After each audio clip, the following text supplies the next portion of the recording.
Howdy, folks, and welcome to another live edition of the Dead Robot Society. I'm Paul E. Cooley, and joining me, as always, is Terry Mixon and our other regular co-host, well, you know, the Screamer.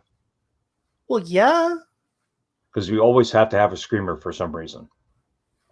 I don't know why.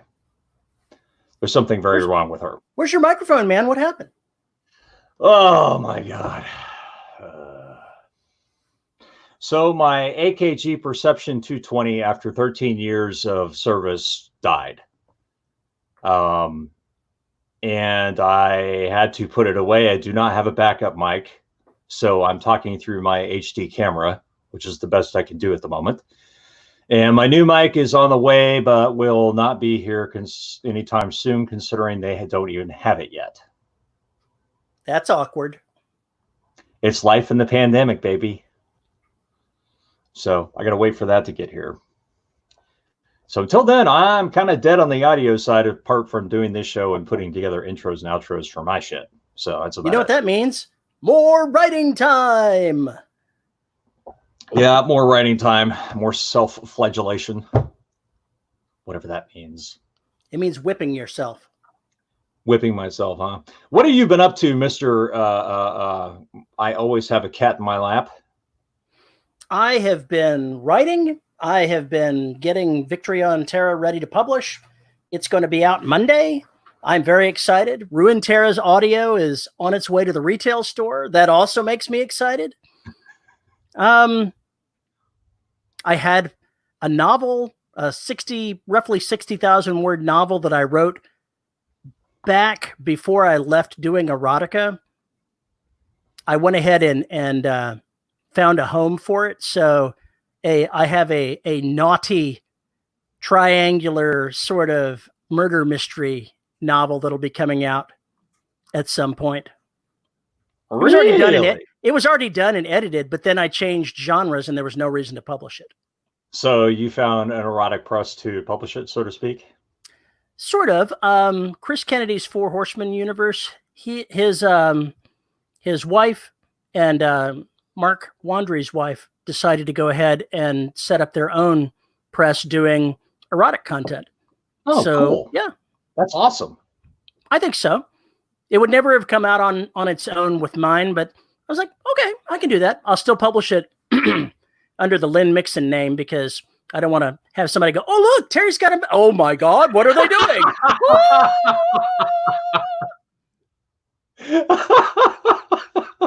Why is the character very much like Kelsey doing an armor striptease? What's going on in here? Well, it's modern day, so none of that.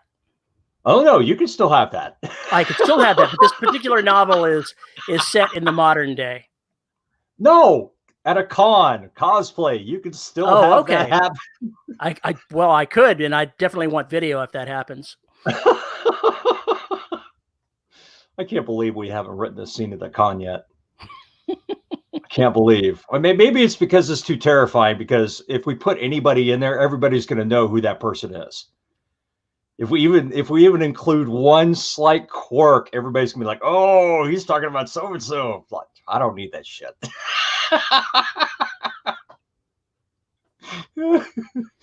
But that's what I'm up to. I'm about 30,000 words into Spoils of War, and I am just about at the point where I'm going to drop everybody into the soup. And I'm looking forward to it. Things are just going to go straight to hell. Is this one of these things where you're going to turn it up to simmer, or is this going to be on boil? This is going up to 11.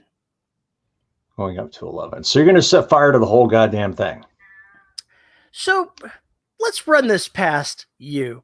You've got a group of people that think they're performing a raid on basically a merchant hub.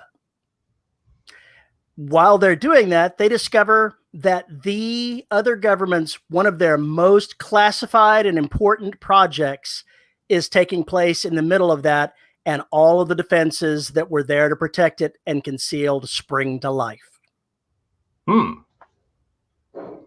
That's called a reverse ambush. I'm not sure what I'm going to call it. Admiral Akbar goes, it's a trap. It's going to be something like that. you've got your Marines that are there doing the raid, and they're expecting civilian level defense, and they're going to get powered armor. Yeah, that's a problem. Things are going to get real and real fast. So basically, we're shooting plastic bullets at the enemy, is what you're telling me. They've got weapons that can deal with the enemy, but they're going to take significantly more casualties than they expected for this raid. Well, good. That's what they get for not getting good intel. And then they're going to discover that it's a really bad thing when you're, 4 systems deep inside the enemy territory when they go on lockdown looking for you. Okay, so yeah, that would be a problem. What is it exactly you're trying to run by me here? I'm not. You asked a question. I was answering the question. You said, let me ask you something. I did. I said I want to run that circumstance by you. That's what I'm planning on doing. Okay. I like it. It's what they need. I do too. It's going to be a lot of fun, and I'm going to have, there's going to be a lot of chaos as they try to extract themselves from this. Chaos. I'm so shocked. I know, I'm right? so shocked that there would be chaos in a Terry Mixon story. And there's JR arriving after I talk about erotica. Always late to the party, JR. Always late. Always late. Always late. It's what he does. How dare he? So you said you're doing this all at the 30,000 word mark? I'm at the 30,000 word mark. I suspect the next 10,000 words are going to be moving all the pieces parts into position before I drop the hammer. Yeah, see, that's why I end up with 110, 130,000 word books. Because of that very reason right there. There's only so much they can do. They're in a converted freighter that has some weapons on it, but it's only a platoon of Marines. It's not a whole lot, all right? That's what they got. They don't have powered armor. They just have things that Imperial Intelligence has bought from mercenary companies. So it's unpowered armor that can't be traced back to them. Not officially. Everybody knows what's going on. The enemy's going to know who's behind this. They just have to put a fig leaf over it so that they can't say, I can prove it was you. And if you get caught, we disavow any knowledge. Yes, they already got that speech. If you're captured, they're going to deny that you are serving them, and you will be executed by the enemy. Flat out. Right. Yeah. Capture is death. Yeah. For those late arriving, I sound like shit because my mic that I've had for 13 years died, and I have no replacement. So this is what you're going to get for until I get a replacement, and I have no idea when that's going to happen. This is what Paul really sounds like. That's mean, Terry. I even said on my podcast, I said, if it sounds like I'm talking from inside a Cracker Jack box, it's because I am. So, yeah, this is as good as it gets. Yes. So, there you go. I know I'm going to get asked that at least 2 more times during this show because people arrive late. No doubt. So what are you up to, man? What kind of things are going on in the Cooleyverse of creative there? Screamer, stop messing with that. Derelict is still coming out once an episode a day on YouTube. Legends of Garaga started its run yesterday on my podcast and on YouTube. And then I'm going to kill you, Nathan. And then I'm working on Signal Decay and working on 2 short stories because I'm a bad man who has too many thoughts that are all over the place. Bottom line, one of them is a story I've been thinking about for months that I didn't know how to get to, and I think I found my way into it. And the other one, kind of way off ever. So we'll see. Oh, Nathan. Yes, well, there are other stories I need to get rid of some bodies, so it could happen. Anyway. So this is the part where you play Let the Bodies Hit the Floor? Do you want us to get a copyright strike? Because that's how you get a copyright strike. Let the bodies hit the floor. Let the bodies hit the floor. No. You shut the F up right now. Feelings, nothing more than feelings. We'll have to get something, I don't know, Bing Crosby or something that's in the public domain now. Learn how to sing that shit. Good Lord, is Bing Crosby stuff in the public domain? I don't know. The stuff that's in the public domain is like from the 20s. I think some of it's further than that. That's not how copyright works. Maybe some of it, but mostly not. I can't remember they keep lengthening the time, so I can't remember what it was for that time. Back at the end of the 20s, it got changed to 95 years from creation date. And then back in the 70s, 80s, it got changed to the life of the creator plus. So stuff that was written, for example, we were just looking at the Sherlock Holmes stuff. The last few short stories that were written by Conan Doyle are going to come out of copyright protection in 22. Oh, that's right. That's something, so you can use that as a mark. All right, fine. Fuck it. We'll just have to do some vaudeville shit. Hello, my honey. Hello, my baby. Hello, my ragtime doll. That's what we're going to do. We got to get the little stupid hats and the checkered thingamajiggies and whatever. And you know what? Fuck this. We should actually talk about something relevant. Wait a minute. Are you saying that frogs and top hats and canes aren't relevant? No, never. Absolutely never. Oh, yeah. By the way, everybody out there, fuck Disney. Okay. I said it aloud. I did say it aloud. The mouse is going to come for you now. Oh, the mouse has got better things to do. The mouse is in trouble right now. Most of the mouse's income comes from places that people go to gather. So, yeah, the mouse is having a little problem. That would be the mouse's problem. And all I could say is, fuck them. So, why don't we talk about dialing it up to 11? Let's talk about dropping people into the soup. How does that change your storytelling? What leads up to it? Do you do anything in particular when you're leading the reader in on a false sense of security before you go ahead and drop them in the fire? Do you want to give the reader a heads up? If the reader doesn't think that you're going to drop them in the fire, then they don't know you. Of course you're going to drop them in the fire. You write exciting stories. Nothing is ever going to go as planned. This is not how this works. Okay, fine. So you're not even going to bother with any foreshadowing. What would you foreshadow? How would you go about the foreshadowing? There's a couple of ways you could do that, which is maybe somebody says something that doesn't make a whole lot of sense and then does make a whole lot of sense when suddenly they're into it and it gets said right before it happens. And the other way is you could do a brief interlude where maybe you show the enemy what they're doing or this, that, or the other. Like, for instance, you're talking about there's no power armor there. And as you get close to the story, you show a scene where there are guys walking around in power armor near the whatchamacallit that they're trying to raid. There are things like that you could do, or you can just do what you're talking about, which is, let's run over in there. Oh, shit! Without any kind of setup at all. Well, what I'm doing is foreshadowing of a sort. The fact that I've got 2 point of view characters that I'm alternating between. Everyone knows that's reading this book that the Marines are heading to where the other character is. They know that this is a creche of children being raised to be in the ruling castes of the singularity.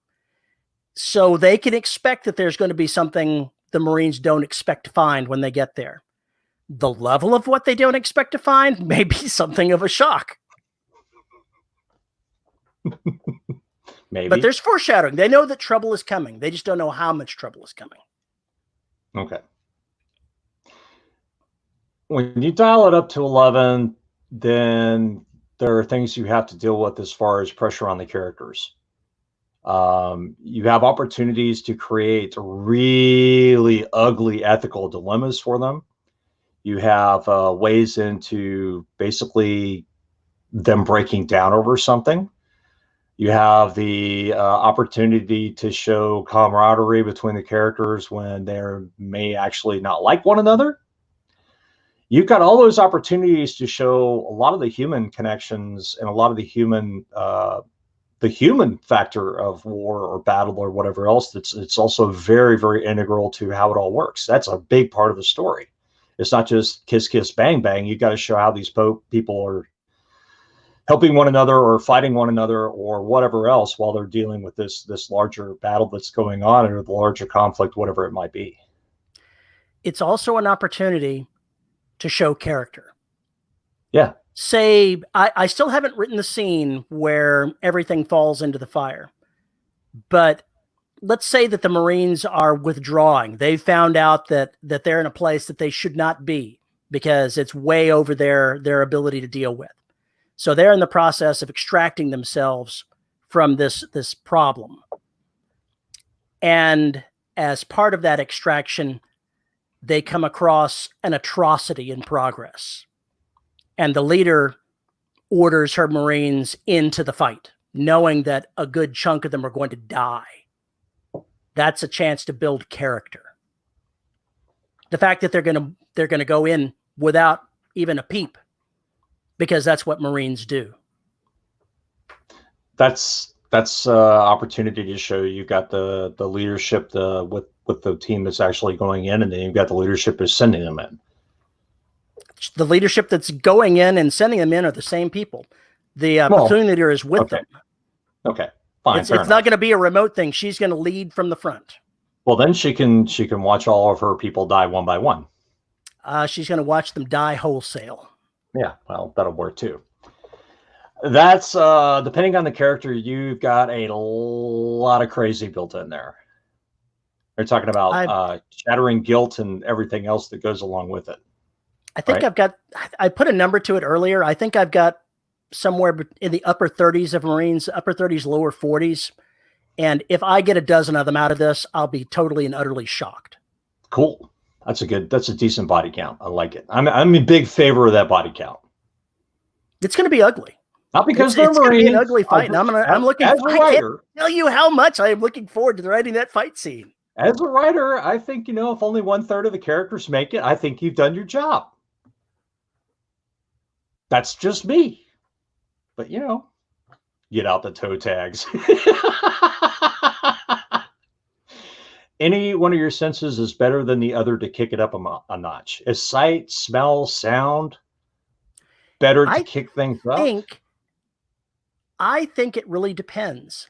I think smell can be an amazing thing in a fight to bring up the pressure. Cordite. Burning flesh. Cordite. Blood. Turn to steam.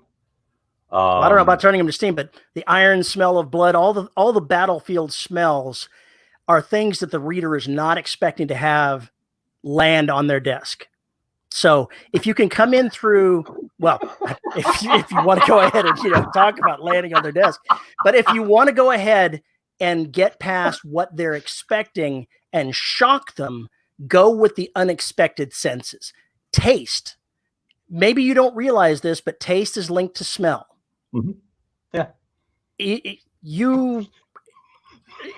going to be an ugly scene. Let's just put it that way.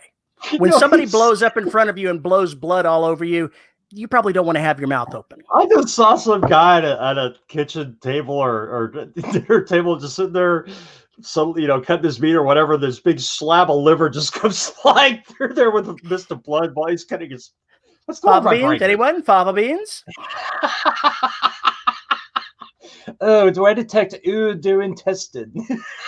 Veronica says, ooh, a smell that makes you taste. And that's exactly the kind of thing that you want to deal to somebody, is to come in past their defenses and land something on the page that just makes them viscerally feel this scene in a way they didn't expect.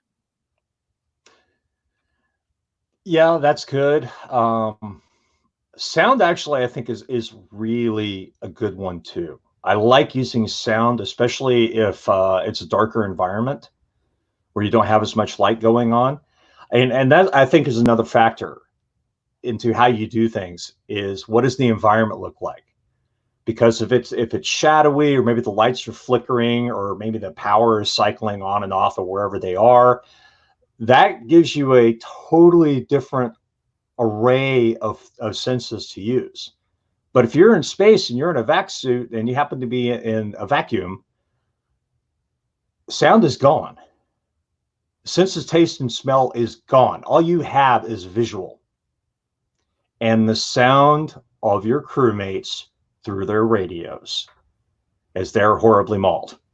But that really changes how you have to build those scenes, because it means you have to transmit the terror or the excitement of the combat or however else without those pieces. And it actually makes things a lot more difficult than you think it might.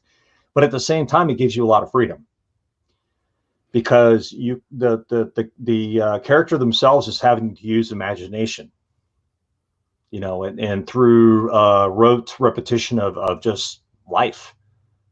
We know what people's screams sounds like. We know what gunfire sounds like. We know what metal being scraped sounds like. Those kinds of things you can use as internal monologue, making up for the fact that we don't have sound.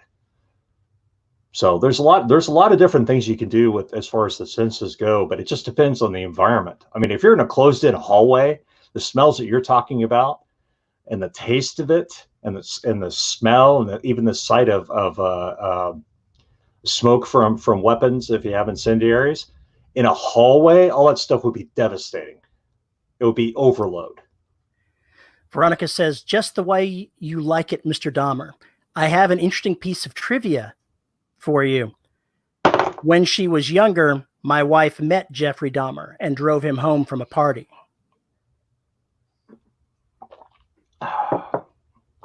Interesting. Spooky and scary. She said he was that spooky and scary. I don't believe any of it. You can believe what you choose. The sound of bacon frying. Yeah, Tony, I don't know what hack came up with that. Veronica also said earlier, how can an unreliable narrator play into this? Oh. Building up the pressure. Oh. Could you have, say, well, it's not exactly an unreliable narrator, but I can imagine somebody dirty from like an intelligence organization cooking the books on the intelligence assessment and basically leading them into a death trap. For political and them purposes? Starting to notice little differences as they get closer. That weapons emplacement looks a little bit bigger than they were saying. And maybe they try and tell somebody and they just get smacked around for saying stuff like that. Mm-hmm. That's another piece of that. The intel officer who just wasn't listened to. Everybody told him he was nuts. That's a good plot piece, actually. An unreliable narrator, I keep imagining Custer. We're good. Supposedly he was giving his presidential speech while his men were being wiped out all around him. Because he just cracked, and he was that loony to begin with. But how did that battle look for him? Think about that for a second. How would he have described that battle right up to the point where they scalped his ass? How would he have described that battle? What was going on through his head? What was he actually seeing? Was he seeing, I don't know, his men riding their horses? Did he see his men firing the bows and arrows? Imagine them to be muskets. What did he see? Wow, that's gone from unreliable to delusional.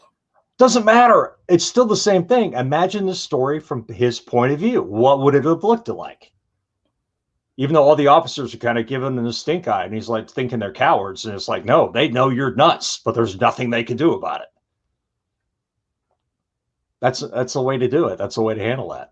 But of course, you have the whole Iago Othello thing where the narrator is extremely reliable to themselves and no one else. My understanding, I haven't read the books, but he's supposedly a sociopath that basically gets away with everything. Everybody thinks he's wonderful, and he knows he's creepy. Same thing with American Psycho. So yeah. Yes, the usual suspects, great unreliable narrator. Yeah, but that's almost a story telling a story about a story that's a story that actually happened. What's convoluted as shit.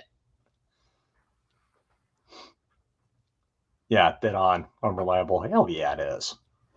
It is. Oh, for crying out loud. If you see yourself as the cop doing the interrogation, yeah, you are dealing with the most unreliable narrator that possibly could be. Oh my God. DRS now with more cats. The best part of the show.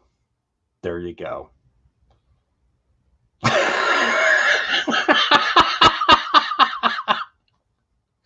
Okay, so all of you and you're, tied up at home, dealing with the kids, you get kind of a stress-free, relaxed vibe, and now we have cat pics, so you don't have to go to TikTok or whatever the hell it is the kids use these days. You could, you got Screamer and Misty sitting over there as well, crashed out waiting for their turn. Look, DRS does not support any kind of drinking game involving cat sightings. We think you people are crazy and you're going to end up hurting yourselves. I'm just saying. It's not prudent. Not at all. Wouldn't be prudent. Wouldn't be prudent. It was that guy. Anyway. That was the elder bush. No. Yeah. Oh, yeah, you're right. That's right. W couldn't even pronounce that word. Okay, so I still can't pronounce nuclear like he did. It has 3 syllables and I can't do it. I just cannot do it. You have to be from Midland, Odessa, or someplace out in that fucking hellhole to be that dumb to pronounce it. Nuclear. There's no fucking second U. God damn it. Nuclear. Oh, talk about a trigger point. That's it. I can't even seeing it on the screen. I cannot pronounce it. Silly. What was her name? Silly Lisa. Nuclear. I can't pronounce it like him because it just destroys my intellect. I can't do it. Nuclear. Anyway, that wasn't a political rant. That's just truth. The fucker couldn't pronounce shit. Yeah, if we wanted to talk about unfortunate phrasing, we could always go to Dan Quayle. Oh, dear God. Let's not, please. Let's not. Let's just not even go there. That's not politics. That's just unfortunate phrasing. It's just unfortunate speech patterns in general. And a lack of, never mind. I'm not going to go just never mind. Don't go there, buddy. I'm not going to go there. He wasn't quite Louis Gohmert, but he's close. Anyway. Louis Gohmert's the one who thinks windmills are going to slow the Earth's rotation, just so you know. Yeah. Anyway, that was notwithstanding. Speaking of turning up to 11, the crazy dial. What else you got planned for these people? After everything goes to hell and they extract whatever they can from the situation, then the 2 stories that are going to be going forward is escape from the singularity and dealing with the unexpected prize, which is going to throw a real wrench into the works. Unexpected prize. Yes. So one of the other protagonists, the child, is going to be going with them. Mm-hmm. I mean, how could I write the story of how she becomes, the premier commander of the Marine Corps during the war at the end of, way down the line, if I don't actually get her out of the singularity? Oh, her story's been percolating in my head for a long time. I thought you didn't actually think about things. I introduced just a visual of her character back in book 4 or 5. And I'm writing book 12 now, or I'm just about to publish book 12. So it's been around a while. And I have had in mind using her as part of the Imperial Marines series since that time. I just never got around to writing it. Gotcha. So the bits and details are lurking around there. The problem that the characters are going to have to deal with is, up until this point, the Marines and their fleet counterparts who are running this ship have all been on the same page. Once the girl comes on board, they're going to have problems there too. Because under Imperial law, cloned beings, genetically created beings, are property. They are not human beings. And so that's going to be causing a lot of problems because the Marine is not going to stand for it. Oh, come on. Why is that a problem? It's going to be a problem because I want it to be a problem. That's going to be a recurring theme of these early books, is the type of problems that she's going to have to overcome to get what she wants in life. This 12-year-old girl. Mm-hmm.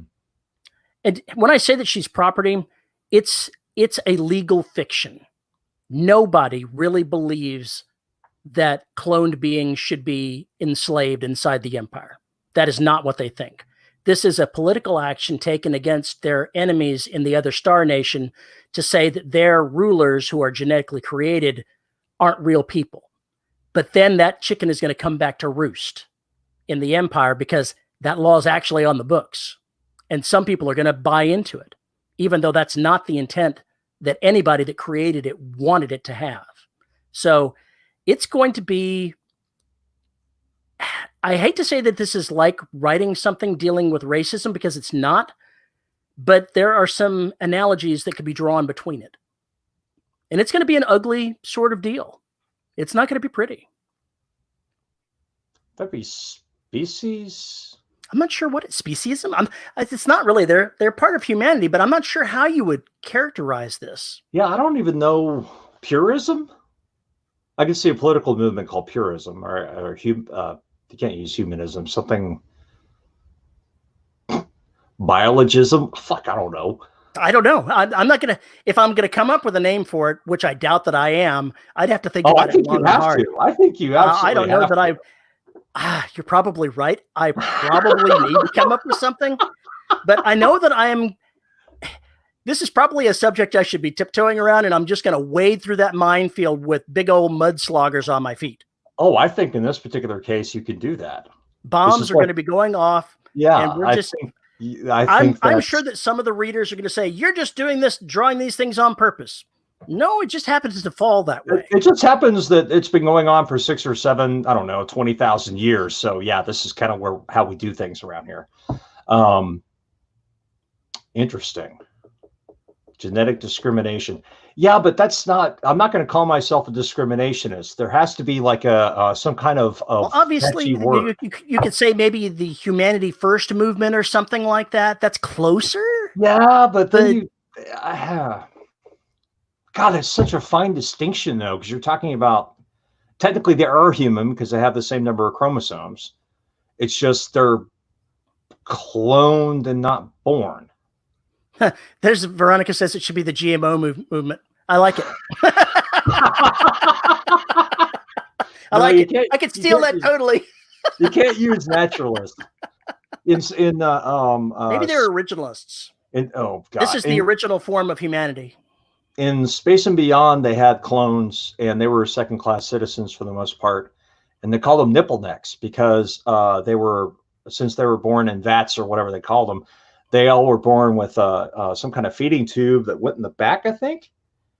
And after they took them out and they were all grown up, they ended up having this spot that kind of looked like a nipple. So they started calling them nipple necks.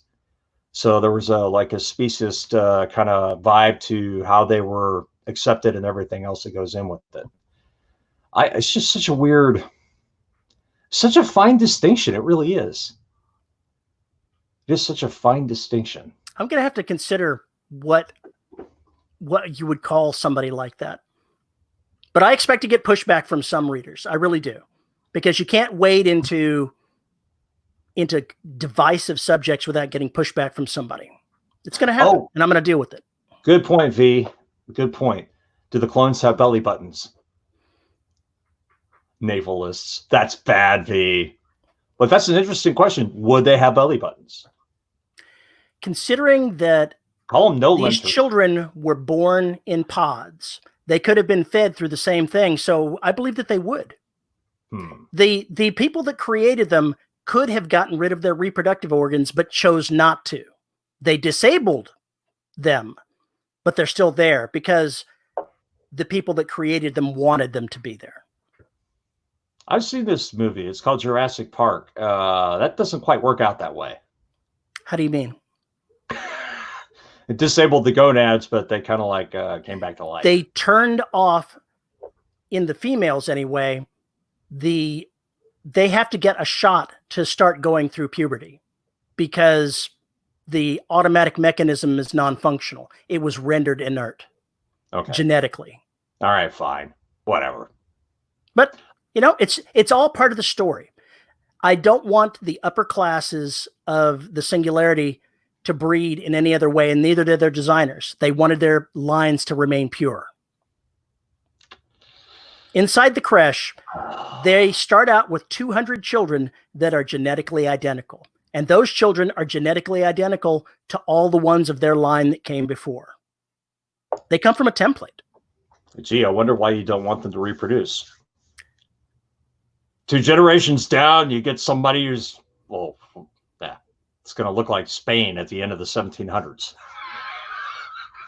Well, at the end of their training period inside the creche, that 200 is going to be reduced to 60 or 70. It's a very Darwinian experience. Darwinian? No. Why do you think I'm having so much fun writing this novel? Because I am an asshole to this girl. Dean, that's a good question. Would errors creep in at some point? Yeah. If you're doing it via template, yeah, how would they creep in? Because anytime that you're trying to do, it's just like when you're formatting a hard drive or writing information, there's always going to be corruption somewhere. And then the question is, or just environmental corruption of whatever that template might be. So over time, because you're dealing with biological mechanisms, is how we get cancer, right? So if some kind of latent gene gets turned on, then suddenly you have a whole bunch of clones that end up with cancer. Their genetic structure was built from the ground up.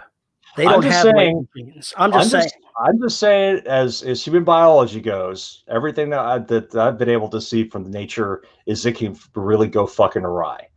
So anytime biological mechanisms are involved at any point, there's going to be errors. The Singularity goes out of their way to raise these ruling children in an isolated environment where they don't even see other people. They don't see anybody outside their own line until they're adults. So they control their education, they control what they see, they control what they learn, and they control their genetics. It's a really weird place to write a character in being, and that's one of the enjoyable parts about it. I've never tried anything so evil. Isolated? So evil. Well, that means his characters aren't going to know shit about real life. This is absolutely true. It's a good thing she's only 12. She's going to make assumptions as soon as she is out and be so wrong. It was one of my favorite parts of The Expanse is when Bobby goes to Earth. And we get to see her realization that the propaganda she's been fed since she was born is bullshit. Or a lot of it's bullshit. Or has been completely twisted around. And the realization that she has, especially when she first gets there and realizes that there's no way we could fight these people on this planet. There's no way. It doesn't matter how much we train. It's not going to be the same. We're just not able to do that. So I love that scene where that kind of realization comes around for those characters, where they have never seen this shit before. And suddenly there's like the world just kind of explodes open for them. It's fun. It's a lot of fun. And then you can do that on a civilization level where suddenly everybody goes, oh shit, we're not alone. How do we handle this? Ah! The answer is poorly. Because, yeah, we're humans. Because that whole rant Tommy Lee Jones has in Men in Black is about as dead on as you could possibly get. A person is smart. People are stupid. It's very freaking true. I can't argue with any of that. So genetic copies, I had a story idea. I haven't figured out how to make it work, but we're basically an AI is responsible for managing some kind of automated mining operation or something, and has to pump out clones to carry these things off. And the clones aren't exactly very intelligent. They're just there to do things. And they get hit by a solar flare or something like that, and the AI gets damaged. And so its thought processes and its logic gets damaged, and the clones start doing really odd things because their template has been damaged as well. So that the more clones that the AI creates, the more damage that come out. because the AI can't find a pure strain to go back to, and isn't quite smart enough to know how to do it anyway. I haven't figured out how to write the damn story, but it would be, as you said, to 11, because the things would go wrong and just keep going wronger and getting more ridiculous. Because that's the whole point. Have fun. Another thing that I've decided to do, that it's not apparent at this point in the story, because the girl child is isolated with others just like herself. When she gets out, the reader is going to discover that even though she's pretty much been acting like a normal human being, she's not. Her body is enhanced in ways that you can get to the maximum genetic level. She's a lot stronger than a child would be. She's a lot brighter. She has a higher IQ. So that's going to be a challenge to write as well. Since she's in an environment with people that are literally just like her, there's no way to show it, because she's literally just like the girls around her. As soon as she gets involved with, she's in an echo chamber. As soon as she gets out with a Marine, if somebody does something and she grabs them, she's going to be as strong as they are, even though she's only 12 years old. And that's going to be a shock to everybody. Luckily, she's not a trained fighter. Here we go. We're going to get a doofus comic book character. Is that what you're saying? Yeah, superhuman. We're gonna get a very, very experienced combat master superhero who's completely nothing like that. This is Khan Noonien Singh at 12. Who's ultimately going to grow up to be a superhero who knows shit. I don't know that he was going to grow up to be a superhero, if you know who Khan Noonien Singh is, but yeah, sure. No, I don't. It's a Star Trek reference. He was Data's father. No, that was Dr. Sung. Khan Noonien Singh was an original show character played by Ricardo Montalban, and he was genetically engineered just like all of his people were. You're talking about Khan. So he was, yes, Khan. Khan was raised up to 11. So think of this girl as 12-year-old Khan. That's actually a very good way to look at that. Again, Bio of a Space Tyrant. That's what you're doing. I love that books. I love that series. 6 books of awesomeness. I haven't read them in years. I probably should reread them again, and then I could make life really hard. And then I can see what else I can steal. Nope, she doesn't travel through time. A good radio drama. That actually doesn't...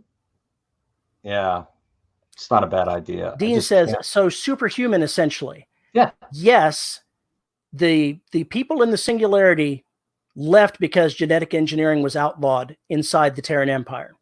And they went out of their way to create something to compete against people that could implant machines in their body, that could enhance themselves with machines, because that was against their religion.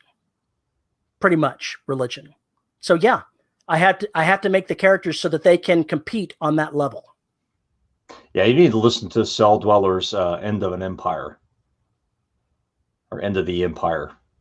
Yeah. If you read the lyrics, you're gonna be very surprised about how close you are to what's going on there. I like that though. That is one of the things we have to deal with all this stuff going on. Implants next 20 years. I would think oral implants are going to kind of be a normal thing. Not talking about hearing aids. Oral. Okay, I was just making sure, because otherwise, this goes the whole erotica way. We don't need that kind of implant here. Oh my Lord. Anyway, I with that, and what happens when we start growing artificial eyes? Are there going to be differences that we can tell? Are people going to be creeped out by that? Are there going to be movements to stop it? All those things are going to come into play. My feeling is that all three of those things are going to come around. And that's gonna happen through whatever you do, and however you do it. I would be astonished if some unscrupulous doctor had not already had a child in utero modified in some way, changed an eye color, did something, and that child is living right now. I think that already happened. That already happened in China, as a matter of fact. The guy got in really big trouble because you're not supposed to mess around with it. They were trying to change some gene to make them immune to something. I can't remember if they're dead, if they died or not. I can't remember. on what happened. Anyway, that's already been done, but I guarantee you it's been done more widespread than you're talking about. Some asshole out there is using CRISPR right now to do something really goofy. And we'll end up with what Drew said earlier, where, you know, somebody ends up with an arm growing out of their head. One thing that the Singularity does, if somebody displays deviation, they kill them. That's kind of harsh. It's a very harsh society, and I wanted it to be that way. They are dystopian. They are in every way a dystopian society. Puritarian. Puritarians. Puritanical? No, not puritanical. That's a totally different thing. There's a religious connotation to it. So does Puritan. Yeah, I guess purist is about the only thing that comes close to it. Calling themselves purists. You want to talk about double standards? The ruling classes of the Singularity are genetically modified. The base caste is not. They're just regular humans that are dominated by them. That's got to say a lot about people's mentality, doesn't it? Yeah. Yeah, you know what? I just thought about this, though. You can't use purist because that's a call out to Scott Sigler's Purist Nation. Damn it! Screw Sigler. Hey, I can steal his shit. I'm not looking to steal that anyway, so that's okay. But purist is a word that goes back a long enough way. He didn't come up with it on his own, so I wouldn't feel ashamed if I did take it. I wouldn't feel bad about it. When you say cast, did you mean cast? How do you pronounce it? Is cast how you pronounce it? It's cast. Yes, that's what I meant. I thought you were making up some term. No. I read lots of words that I have never had spoken to me. So there you go. It's cast. Yeah, now I'm going to screw up my entire narration thing. Dragon already knows how I talk. That have completely derailed Terry. Well, you know, the peanut gallery spoke. What do you want me to do? I got to pay attention to the peanut gallery. Ask the peanut gallery some questions. We've been talking for 50 minutes now, that we should answer some of their questions. We have answered a couple of their questions. Now they've made comments about what we were talking about. No. We should see where they want to go. We got asked about sensory. We got asked about how other ways to do it. Now we're in this whole dialogue about the fact that you can't pronounce cast.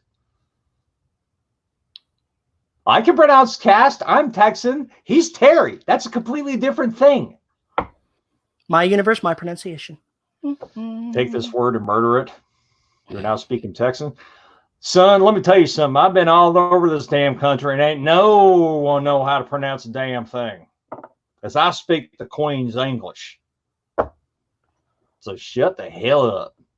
See. Damn. That's all I can say. Oof.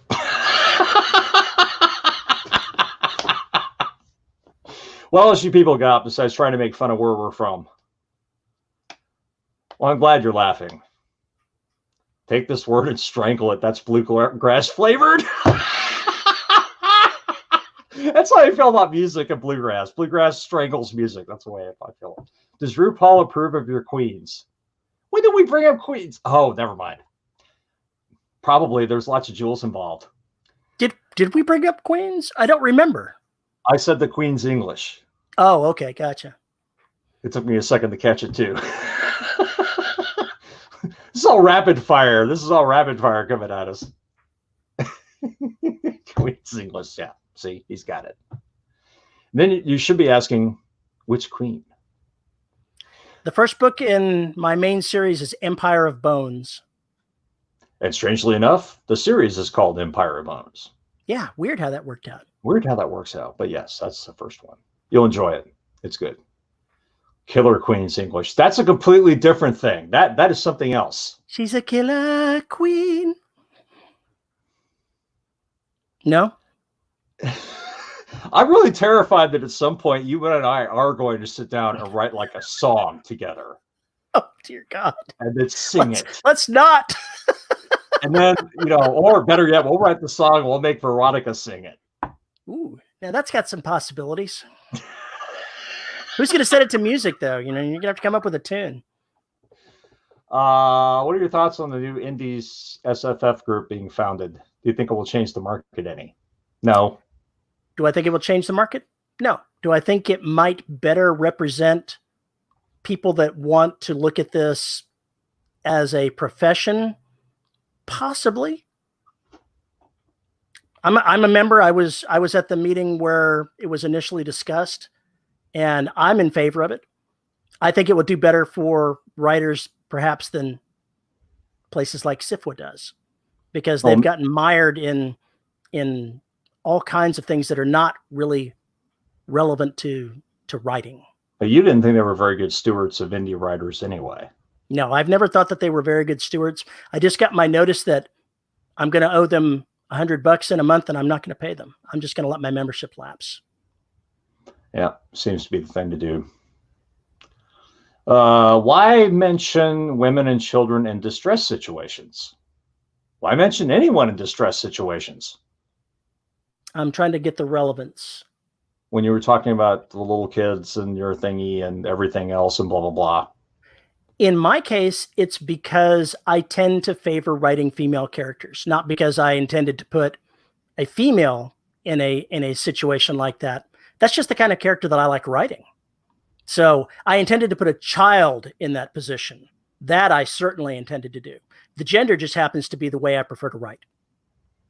Yeah, the child thing for the story you're trying to write is kind of required to growing up. And I got to say that their keeper, who is the woman that teaches them, she is not a nice person, as one might imagine. No, this sounds like Sparta. This is Sparta. That's what this is. This is Sparta, is what you're talking about. Not training. Failure means expulsion and execution. Yeah, and she's the one that carries it out. There we go. When you get several books into a series with a lot of threads going, what do you do to keep things straight without losing one? We've had this conversation before. Here is how you prevent from getting lost.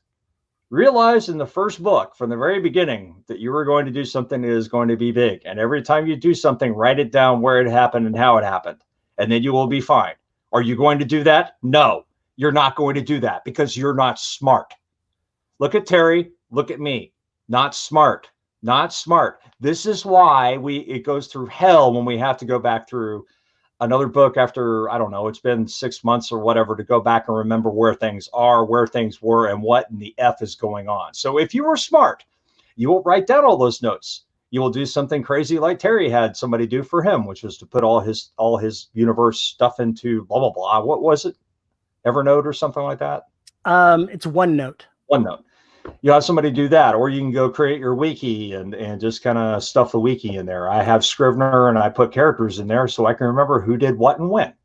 Julianne Hughes says, in End of Empire, escape pods were being loaded and Lucian ordered women and children first. And this is in a social situation where men and women occupy equal places in society. I would have to say that at least a fair part of that is because of myself. That may be an unconscious bias that I introduced into the story that maybe on reflection reflects me.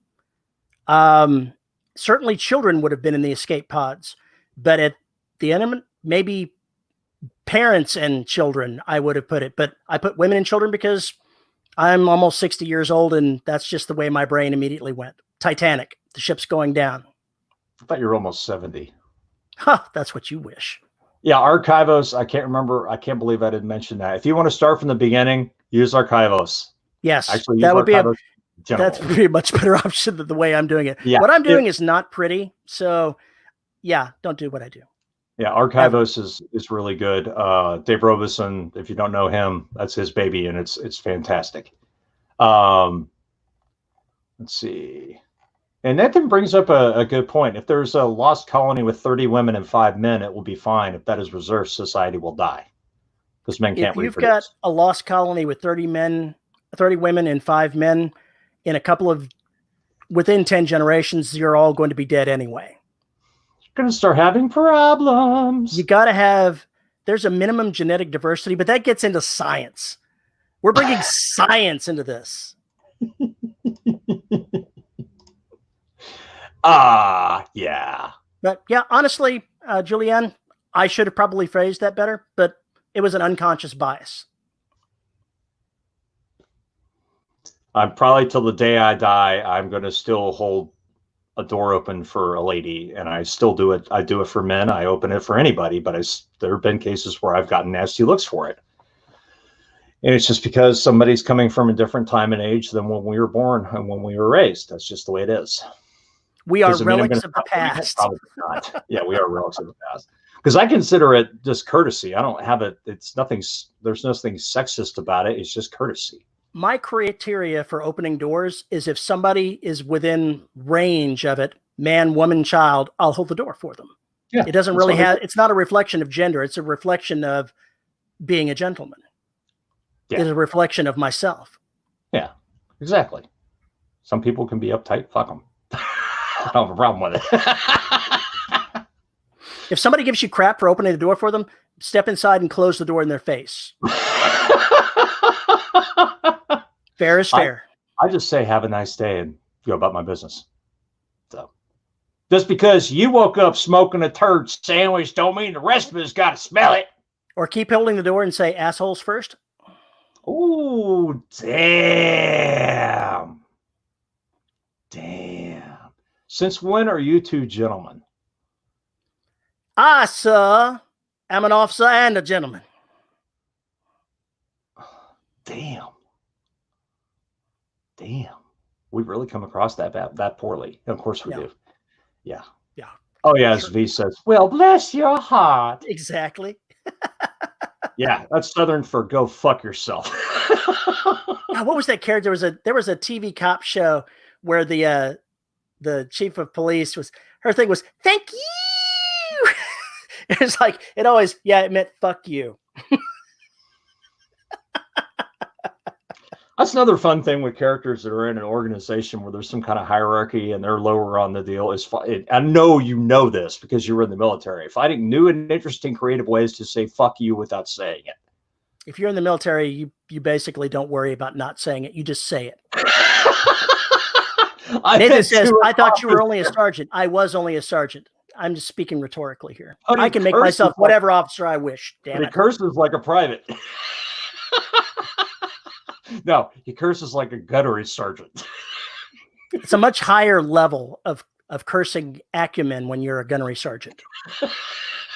Do they have like their own sheet? Is there like some kind of special training they go to learn that language? You laugh, but drill sergeants go through special training courses to become the type of people that can intimidate the way that they do. I believe that creative cursing is part of their training.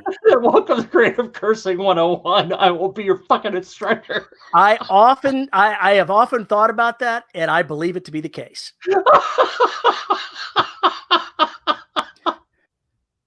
Oh, there's so Morning many class, stories. fuck you, sir.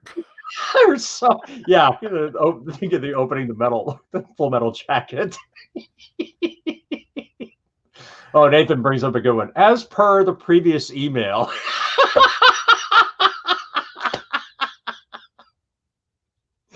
That's just another way of saying, did you read the fucking thing, asshole? Yeah, I love that. And Jelaine, oh, how sweet. Yeah, it's another good one. Another really good one. They have the best homework assignments. Yes. Just imagine that for a second. Creative Cursing 101. That would make a great radio drama. You just constantly have the beep key going. I've seen it written this way a couple of times in books, and it always struck me so well. They said that somebody began cursing and was so skilled at it that they didn't repeat themselves for a 2 full minutes straight. I've used that particular set of lines before. Without having to cuss, I am cussing up a storm. I keep a certain level of restraint on cursing in my series. I don't. I know you don't. I don't drop the F-bomb. Wuss. It's just the way I do it, but I go ahead and fill in for it in other ways. Yeah, you just find words. You find words. There are some characters, though, we were in absolute love with the F-bomb. That is who they are. Period. End of story. That is who they are. Yeah, Arlie Ermy in his audition for Full Metal Jacket. I've never seen that one. I've never seen the actual his test screener or whatever. Never seen that. Anyway, I think I have. it was pretty impressive. You can't really appreciate what a drill sergeant does until you've been the recipient of said. Ugh, the psychological warfare. It's like being a connoisseur. You sit back and go, "That was pretty good." Yeah, you're just in awe. It's really the poor soldiers sitting there. If you take pictures of them, looks like they're in shock and awe. It's not because they're being yelled at. It's because they are in awe of the mastery of the language with which is being used to yell at them. This is the case. The weapon cuts deep, even if it's told in a quiet voice. The more menacing voice just makes it that much more cutting. And it's really impressive when you're there, when somebody really creates a problem and the brown hats circle them, where they just swarm in and just all of them are at it. There's lots of arm hands going on and there's lots of yelling, and it's amazing. You've got to be there for something like that to even comprehend how intimidating it is. Yeah. Veronica says, imagine the poor sap who stands and applauds after the tirade. There is no such person. No one ever would do that. Ever. Oh my God. You'd be doing PT till you were dead. Till you were dead. Drop and push until the earth moves. Yeah. And after you pass out, get up and start doing it again. I imagine JR says he received that, Terry, and I imagine he did. It's because you've got a mouth on you, JR. You don't know what's good for you. Yeah. Yeah. That's bad. That's really bad. What else you people got? Crap ton of email and US name envelopes. So, oh no. Oh. Could be worse. Could be Air Force.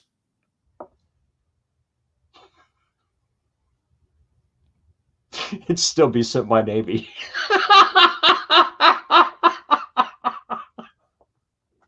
Oh boy. Right, yeah, on the thing there. How are those Army fucks doing now, son? Yeah, that would go over well. Dictation. Give us tips. What are your tips for dictation? Speak clearly. I am terrible at it, as one might imagine. So as I'm narrating, it's picking up me, and I have to train Dragon to understand what I really mean. And if I'm not clear, then it screws up, and I've got to train it some more, or I've got to speak more slowly. I've noticed that when I'm narrating, if I can just take some of the emotion out of it and speak slowly, a little bit slower and a little bit clearer, it comes through a lot better. That's my one tip for narration to start with. All right. The prep for a session, what do I do? Since I'm narrating while I go out for a walk, I look back at my notes. I outline after I've written. So I have a little sheet of paper that has what happened in the previous scenes. So I can look at it and say, okay, this is where I need to be. I'll envision the scene or the chapter and say, here's how it's starting out and what I hope to accomplish. So I'll keep that in mind as I start writing. Well, good for you then. It is. And then when I'm done, I go through all the effort of having Dragon correct itself for all the mistakes I've made so it can learn from it and not do it so much next time. Oh, I love this question. What is literary fiction? Crap. You knew that was coming, right? Yeah, I did know that was coming. I would say literary fiction is usually defined more by its emphasis on character than plot. That's the shorthand, the very shorthand. But it's also that most fiction should be defined by character. I understand that. This is more extreme. It also has to do more with language, and most of the drama that occurs is going to be psychological between people, relationships, things like that. So what you're saying is this is like wine tasting and high-end cheese.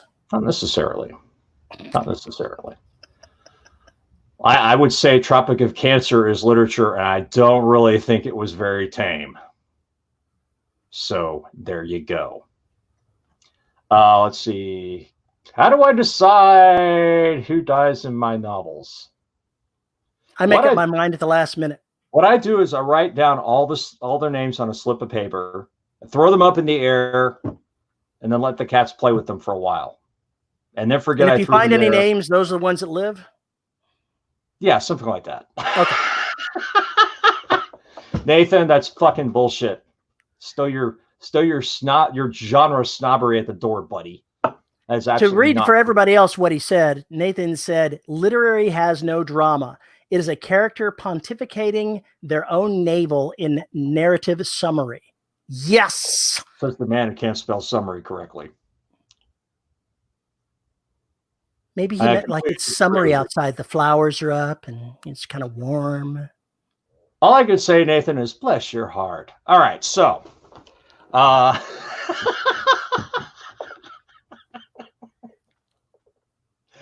decide who dies in the novel when I figure out that I need them to croak to serve a purpose in the book.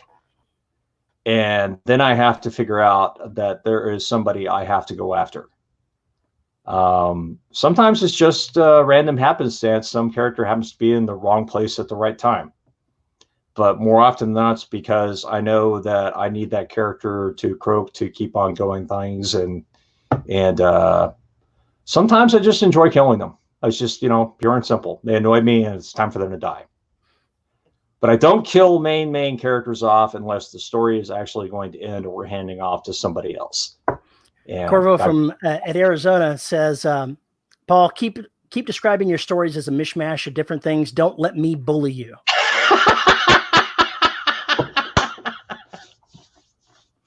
Because that's what I do. I'm just such a mean guy. Oh, and sometimes you kill a character that deserved to live and you know exactly who I'm talking about. No, I don't. No, I don't. Who died who deserved to live? I don't know what he's talking about. Nobody. Death and taxes, my friend. They're all coming for you. Nobody's immune. Nobody's immune. Nobody's safe. I've got a red shirt that I am putting in this particular novel. And if you're not familiar with what the term red shirt is, it's somebody that exists in the real world that you are, as a compliment or a favor, however you want to phrase it, putting them into your story and killing them off. That's what a red shirt is, just like the old Star Trek sort of thing. And I have already come up with an epic way of slaying this person in a heroic manner. So sometimes you've got to make space in your story for somebody to die that's a couple of steps above everybody else. To make an example for the rest, so to speak. I have the graveyard, which I've been killing people in for, God, that sounds bad. People who support the podcast or patrons, things like that, they end up in the graveyard. And when I need a character to be a red shirt, or I need a character to do an interlude, or I need a character for whatever reason, I pull them out of there and go, plop. All right, we're going with this name. And it works. It works. Oh, justice for Chuckles. Fuck Chuckles. Chuckles didn't deserve to live. I needed him to die hard because I worked with him. Carvo says, how's my literary PG project going? Am I doing fantasy or science fiction? I'm not doing it this year. At least not at this point, I'm not. So I haven't really thought about it. It's probably going to be fantasy, though. Chuckles is a character in the second Black Book, Black Arrival. He's poor system admin. Bad things. Anyway, let's what else we got? When there's a special offer on toe tags, there is that too. I have done that deal in the past where it was kind of like, all right, toe tag time. You respond to this tweet or whatever, and you get in there. And there's been some people who were killed and we're kind of like, that's all you did? That's all you did to me? You couldn't do better than that? People, what are you going to do with them? AUV5. It's all about AUV5. Hey, I made AU5 a red shirt in my novel.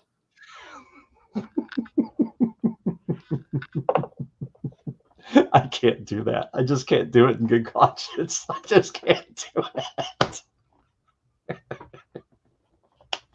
Oh, I haven't had the opportunity, JR. You know, there's a series of books. There's that character in the Bane universe that everybody keeps killing off. Yeah. I'm trying to remember his name now. Name vaguely escapes me here. But there's a series of books that they wrote where he just gets close calls and he lives throughout the entire series. So you should make JR live. Just deny him death. This every story take Joe another Buckley. That's it. Take another body part. Every story take another body part. Yeah, that's it. First one, he's missing fingers, missing toes, his eyes gone, no ear. Yeah. Just make him like this roughed up teddy bear that's all been chewed up. Just more and more scars show up in the Then have him show up with something else and then, where did you get that? That's new. Fell down, hit the toilet. Sorry.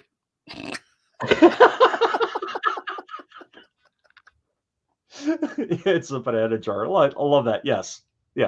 I like that a lot, actually. There's all sorts of really cool stuff you can do. If you build up your community, you can really kind of use that as a tool to get kind of folks in, especially if they're talking to you on a regular basis. You just include them. That's what I did with tattoo, and that's one of the reasons why I got in so much trouble so fast, is because I put some of the original feelings in there, and then it just kind of blew up. So, using something like that as a community piece or some kind of mailing list bonus, people love it. People love it. You have no idea what some people will go through to have you give them some kind of epic death. Epic death.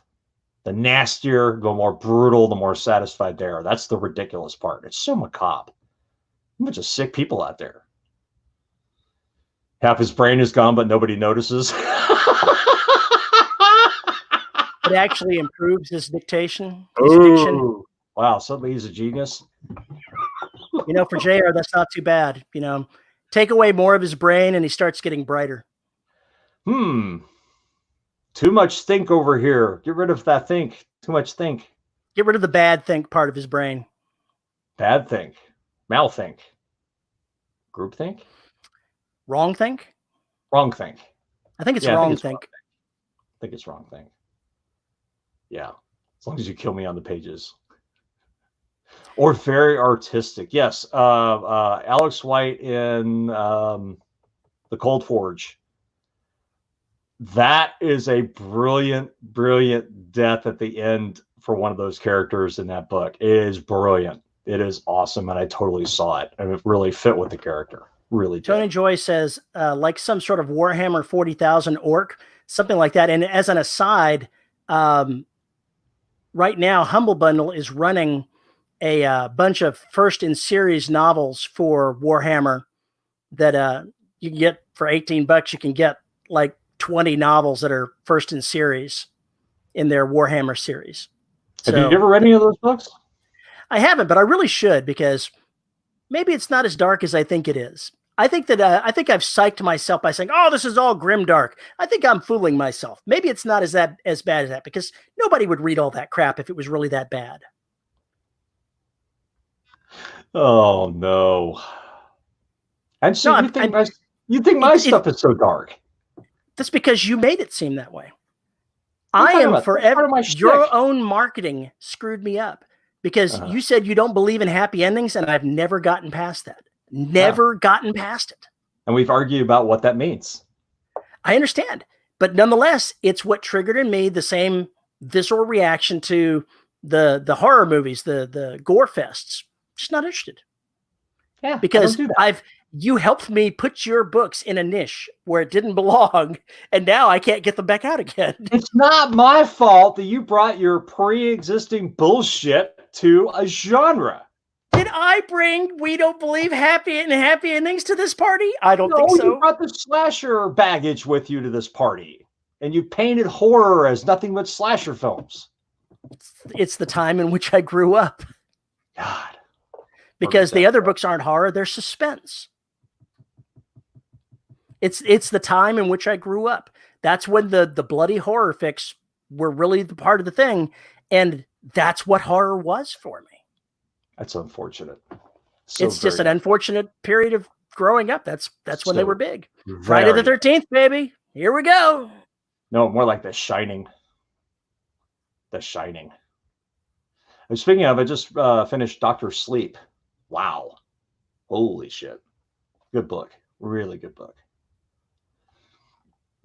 Excuse me. Yeah. Readers always bring their preconceived genre notions to the party, but there's no way you can control that at all. You can. At all. You can.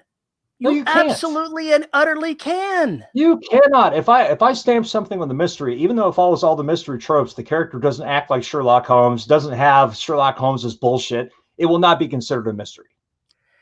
By some I understand people. what you're saying. I understand what you're saying. What I am saying is that if you understand what the reader expectations are for the audience you're aiming at, you can meet them. And you can attract the people whose expectations match what you're writing. That's the whole purpose of marketing. That's why marketing sucks.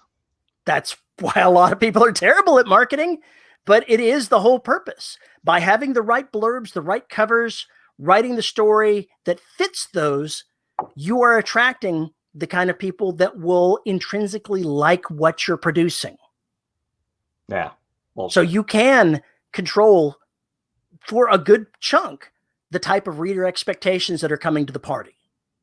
And then terribly upset them.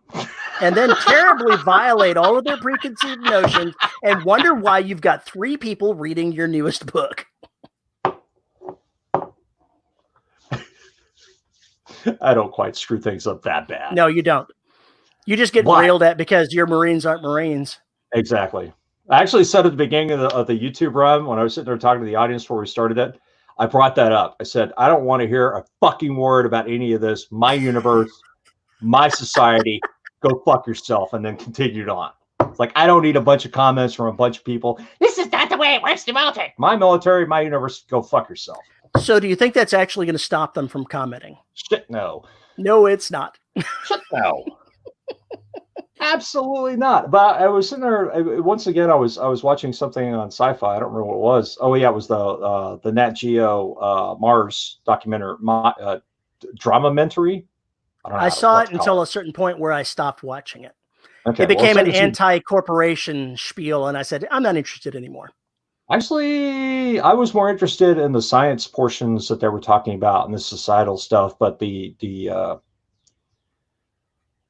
whole concept that society is going to work out there the way it works here today, 500 or 600 years from now, is just stupid to me. It is just stupid because it won't. The Mars thing wasn't set 500 years from now. I think it was like set 30 or 40 years from now. Yes, it was. I'm talking about with my fiction.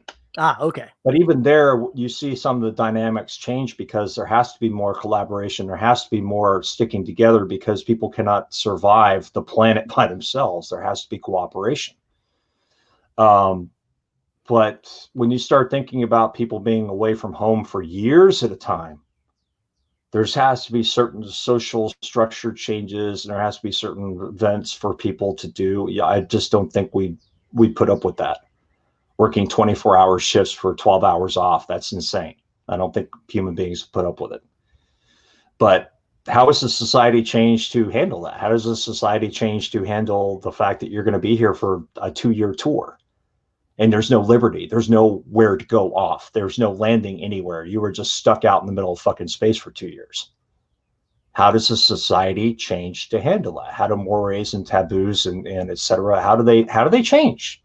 How does sexual politics change? How does sex in general change as it gets viewed, as becomes a form of recreation on this ship? What are the kinds of things these people do to cut off steam and to get away? There have to be mechanisms for that. Have to be.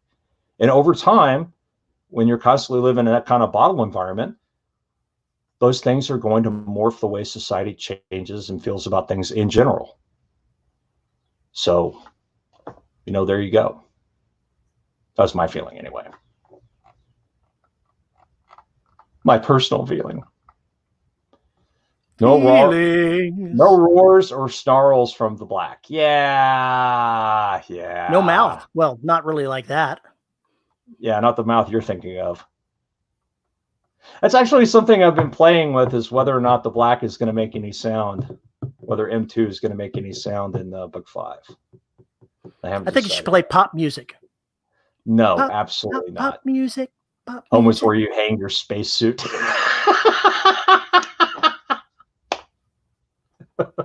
Sharknado. No, Sharknado is so bad.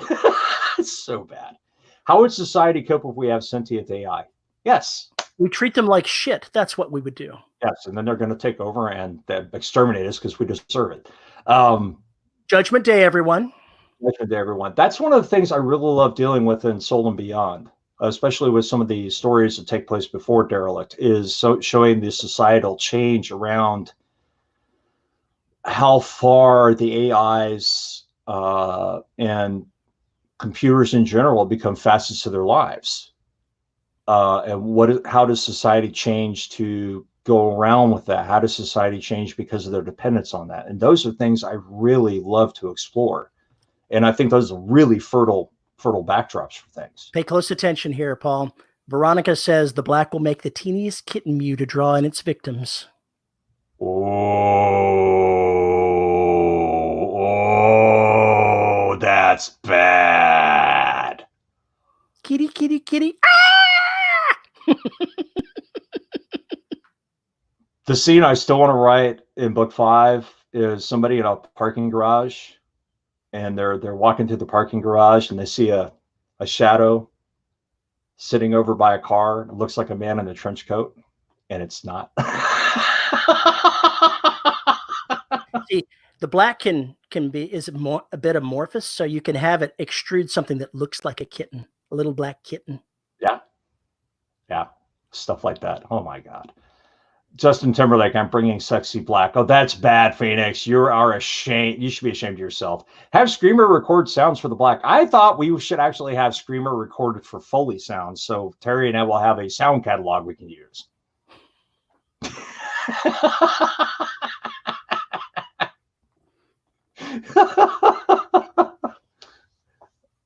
Call my Terry guy. He'll take care of it. Yes, and that's how Terry dies in the black. That's again. how Terry died. No, I can't kill Terry again. I already killed him. I've already died once. It could happen twice. Yeah, wiped out Roche, Justin, and Terry all in the space of 2 chapters. It felt good too. We deserved it. We had it coming. Especially Scott. The Beige. I am not writing a book called The Beige. The Gray. Oh no. Terry Hickson. Since you've already killed me, you have to have a Hickson. Oh, gotcha. Cryptid stories. Oh, Eric S. Brown. I've never read his stuff. I know of him, but I've never read his stuff. They've gone plaid. Do cryptids interest you at all, Terry? You like cryptids? Bigfoot and shit like that? No, my wife watched every Finding Damn Bigfoot episode there was, though. And it just lowers my expectations of humanity every time I see it. Lowers your IQ every time you see it? Yeah, pretty much. This is obviously a sign that Bigfoot was here. No, it's not. It is obviously not a sign that Bigfoot was here. Some asshole with a size 14 foot was here.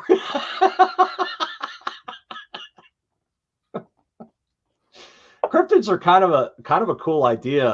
Cryptids on another planet would be a really cool idea. Of course, how would you say whether or not it's a cryptid if it's on another planet? It's just normal species, right? But to us, it would be a horror movie monster, I'm reckoning. Don't you think? Yeah, I think so. Bigfoot's real name is Daryl. That's what the commercial says. If Flo says it's true, it's true. M2 has gone plaid. I like that. Cryptids on another planet. Yeah, already thing. Bigfoot romance. There's Bigfoot erotica, guys. Somebody sent me a link. I was terrified, but I guess it makes sense. If there's octopus porn, why the fuck wouldn't there be Bigfoot porn? Is there a moratorium on plague fiction? No, this is the time to rush full speed ahead with plague fiction. Movies like Contagion are just off the chart. Yeah, You'd think that it might not be. I think this is the time, if you've got something, rush into it. The market is ready.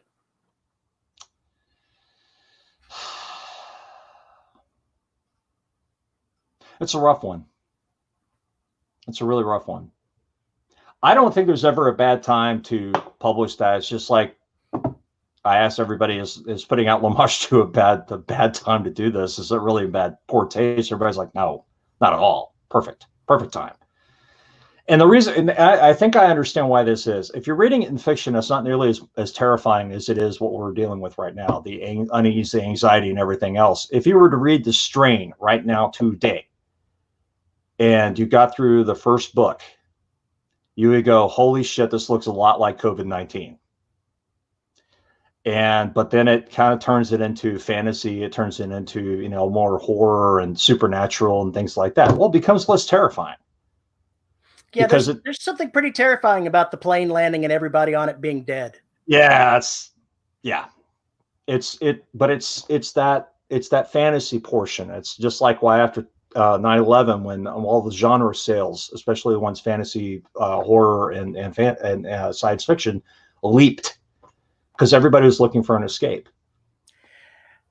I can't remember if the timing is right, but I believe that after 9/11, that John Ringo started writing his Ghost series, and it was an unapologetic go kill terrorists series of books. Seriously. And they probably sold like hotcakes. That they sold like hotcakes, and that established him. Mm-hmm. And there's a reason why. Because it just basically built right into the psyche of what was going on. People wanted to feel like they have control. And that's really what it is. Stories, the reason why we have all these fairy tales, the reason why I would argue that we have the mythologies that we do in human experiences, we're looking for somebody to blame for all the horrible things that go on around us. And we want to give names to the things we cannot control. We want to give names to them. We want to give them stories because it makes them human. And we can understand humans. We can't understand gods, so we give them human characteristics, and we foist human ethos on them and everything else, all of the little quirks, because that's the only way we can understand things. Because we can't imagine something is outside of our experience. It's the same kind of thing. So, what the fuck was I talking about?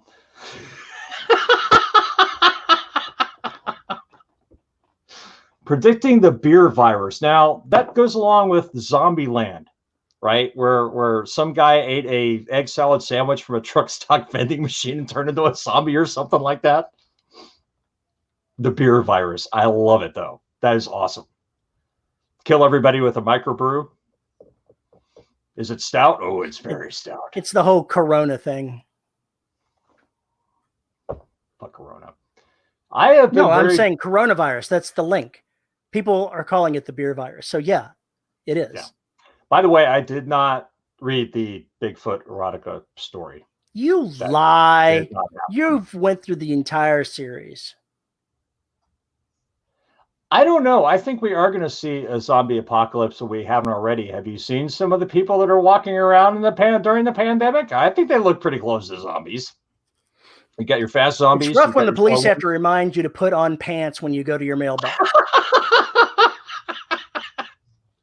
I saw some delivery guy talking about all the states, various states of undress he's coming across as he's opening up doors. People are just wearing gym shorts and people wearing their underwear. Answer the door. People just don't give a shit anymore. It's so tired of it. So tired of it. Survivors about post-epidemic apocalypse. Okay. Zombies. We could have an entire show on zombie apocalypses, trust me. And nobody needs that. I have a very limited spectrum. JR is asking how the quarantine has affected post-production side of writing, editors and narrators, that sort of thing. I only deal with one narrator and one editor. My editor, I can say for a fact, got back the last novel in half the time that I expected. So I'm thinking probably it's had a negative effect. Just guessing. Can't speak for the narration side. I think whenever you're talking about gig work like that, those are the easiest things to cancel. Contract editors, contract software folks, contract anything. It's easy. They're the easiest people to push that off or say, yeah, we'll get back with you in 6 months, or we're just going to cancel it. This is kind of a real problem right now. I imagine editors and even narrators are really getting problems to get it done. A lot of bigger name narrators work out of big studios. Yeah, build their own studios. How do you think that's going to change things, V? I can't believe in this day and age that somebody who does professional narration does not have a studio in their house. Some people were content with renting really high-end narration studios. I mean, they didn't really have a reason to believe that was not going to be possible going forward. Now things are changing, and it doesn't look like the whole social distancing thing is going to be going away anytime soon. So good on you, V, for having the home set up already, because you're ahead of the power curve on this one. Way ahead of the power curve. I think that's one of the most important things to be an indie narrator right now is you have to have your own studio. And apparently, even if you work for somebody like Blackstone, you still need to have your own studio. Oy. Let's see. I saw a handful of posts about editors having new openings in some other writing groups. Yeah. Yeah, I think editors, they if not cheaper, they will definitely have room for you. You may get your work back faster than they typically say. So, yeah, lockdown, I don't know how long this is going to last. We'll see. Supposedly for Texas, they're going to start trying to open up things the first of next month, a little bit, yeah. Open the door a little bit. We'll see how well that actually works. I know that it's not going to change my behavior very much. Nope. Not until there's a vaccine. I'm going to be very careful about how I do things because my wife is immunocompromised, and I'm not a spring chicken either. And I get pneumonia at the drop of a hat. So, in fact, I had all the symptoms of COVID-19 in September or December, rather, but managed to sort it out. I don't know. I still don't know what it was. It wasn't the flu. They tested for that, but I don't know. Yeah, folks that freelance that have day jobs may be furloughed. So if you've got money, and that would really be a good time to go after some of those folks because you may get some good deals. Sad to say that, but they need the work. So there we go. I was just happy to get Victory on Terra back sooner than I expected. Yeah, it's always good when you're ahead of schedule. It does. It meant that I could update it and give it out to my ARC team a week ahead of time. So they've had it for a week now, the finished product. And I even slipped the finished product to Veronica early. Ooh. So early, in fact, that I just found when I was going through it, I found that I hadn't finished completely accepting the changes. I had a couple of insertions that are in the document, but I hadn't actually accepted them before I printed off the final ARC. So I went back through it again to make sure that I didn't miss anything. It was only a couple of commas and a word, and they were actually in there. But it just goes to show you think you're there, but you're not quite there yet. On the flip side, one of the things that I did last week when I got Victory on Terra back, it was such a huge pain in the ass going through it and editing because of the way I screwed up my own process that I decided to go ahead and drop the coin and got Grammarly Premium. And I've been using it as another set of eyes on what I was doing. I ran the book through it, and I think it's worth the money. It's $139 for a year, and I'm going to get my money's worth out of it, I think. I ignore about 70% of what it tells me, but seeing it point out the other 30% is useful. Now, why do you sound so skeptical? I just, the idea of Grammarly just offends me. It just offends me. I understand why it would be useful. It just offends me. It's a tool. It's not the end of it's not the editor, but it's something to help me clean up my stuff before it goes to the editor. it makes me sad that people are using that tool as a crutch. It makes me sad that they are using that tool instead of learning how to fucking read and learning how to fucking write. Wait a second now. Fucking English. I'm gonna hold up my hand and say, as one of those English channel guys, Perry, I'm just saying, okay, it offends me on that level. I'm just saying. Okay, I understand why people use it. I'm not going to talk down to you because you use it. It makes me sad that it exists. I see it as one more step in the process of double checking myself, because my paranoia as a writer, I still haven't gotten past the point of understanding that I can't put out a perfect product. So I try to make it as good as I can. But the idea that I haven't taken what steps I can to fix things like missing words just drives me insane. So paying for the comforter there of saying, oh, it's pointed out, hey, this doesn't make any sense. Oh, I probably should put a word in there. No, I can understand that. I can understand that. Like I said, it just makes me sad. The very idea of it just makes me sad. Some people will use it in place of an editor, and I think that's a mistake. Yeah. People are going to do what they do. People are going to do what they do. Like I said, the way I write is I narrate it, then I scan through the transcripted document, and I fix Dragon's errors. Then I read through it digitally. Then I print it out and go through it with a red line pen. When it's all done, I'll read through it one more time, and I will still find things that I've missed, having read it that many times. And if anybody says that they don't, they're a liar. Because we put in there what we think is in there in our heads, and it's not. I actually think that by the third time going through it, you are now useless. You are now useless. You have to give it to somebody else to look at it. And if they have seen it more than once, they're going to be probably useless in some things. The different passes give me different things. When I'm going through it the first time, it's getting the narrative into the rough. When I narrate, it's just whatever falls out of my mouth. So that first editing pass is getting it into more cohesive shape. When I print it out and go through it with the red pen, I'm refining it more.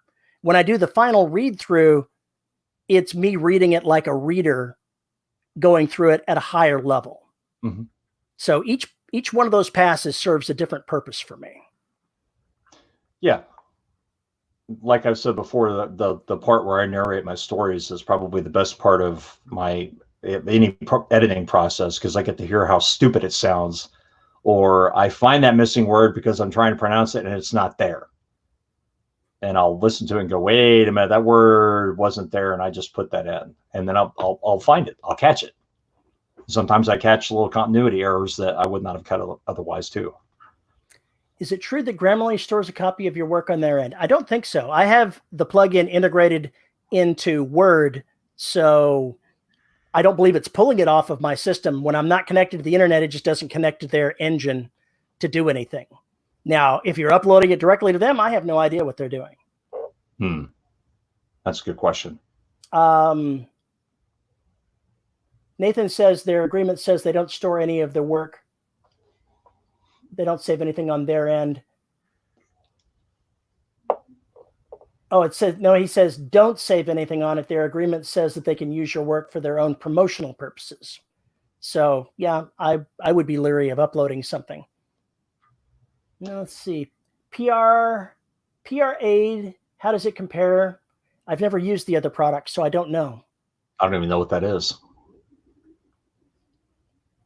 Yeah, I have no idea what that is. PR Aid? I got nothing. It was mentioned earlier. Let me scroll back up again. Pro Writer's Aid is what it is called, and I don't know. I've never used it, so I can't say how it compares. Why don't you use it and tell us how it compares? Pro Writing Aid.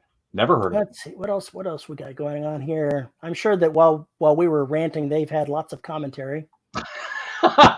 Mostly about typo. He's talking about formal grammar lessons.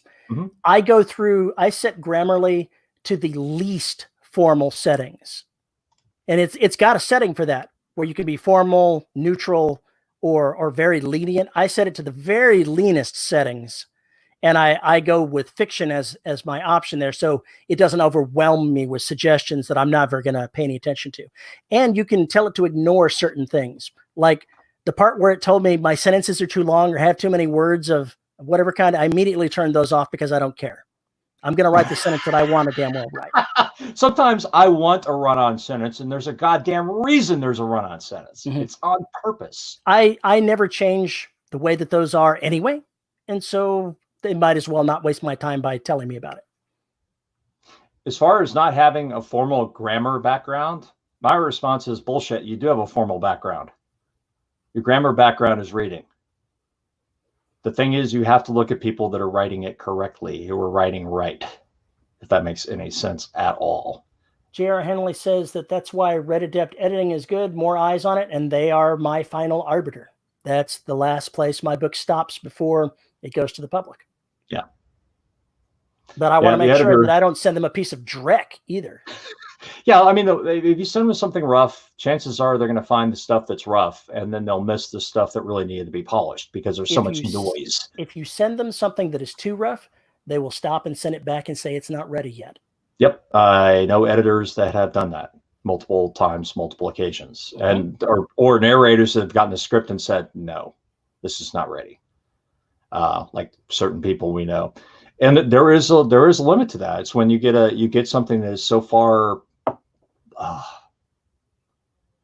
it's so bad, so poorly written that you just can't get past it. And then it's like, oh great, you have a story here, but I can't read it because it's just trash. ProWriting 8 apparently integrates with Scrivener, according to Nathan. PRA I don't know anything about it. PRA is very, very heavy on formal writing and grammar. Okay. I got you. I hate Word.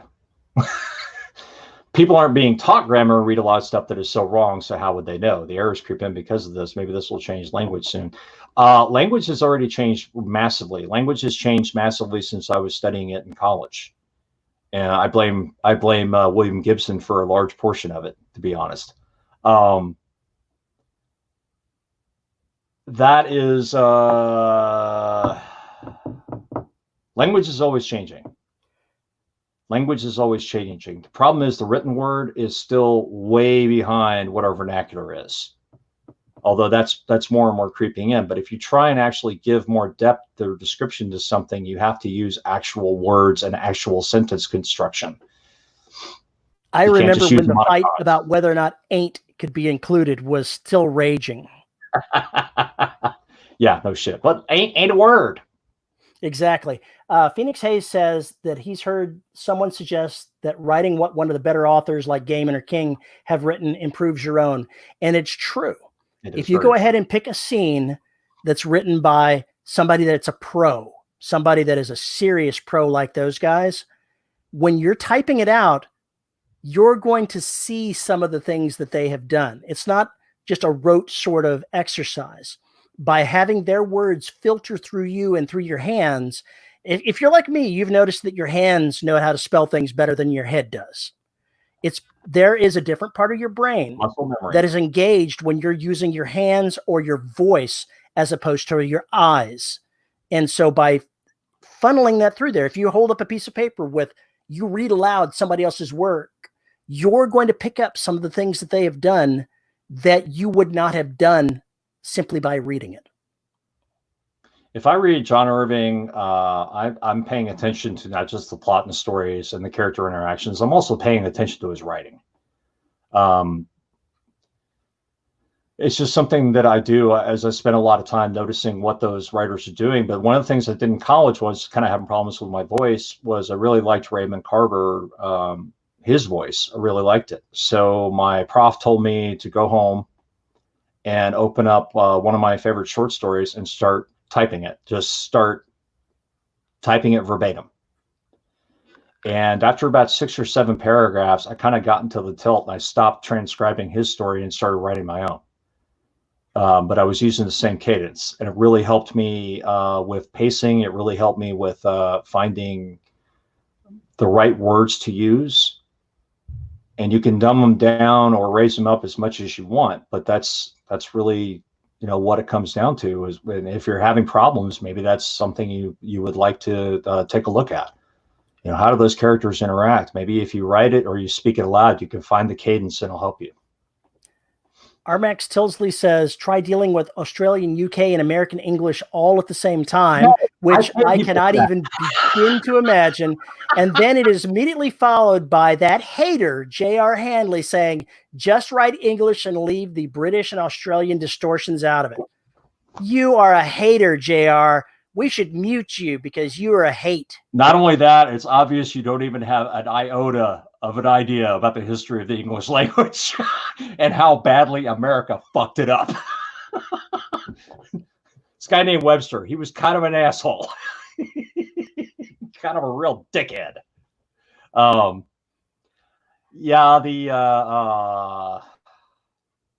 yeah. I do think if you're reading a lot, you will be a better writer. I do believe that. Somebody once recommended that you find the big name authors and you read their opening scenes to figure out how to do a scene that introduces depth really quickly into a story. And I think that's an excellent idea. That's something that Dean Wesley Smith put out, and I've tried it, and it does work. I got my degree in history, I know, and a Northern Monarchist. Oh my God. I'm going to send a bunch of Welsh to your house. How about that? The people or the language? Yes. They're both just as frightening.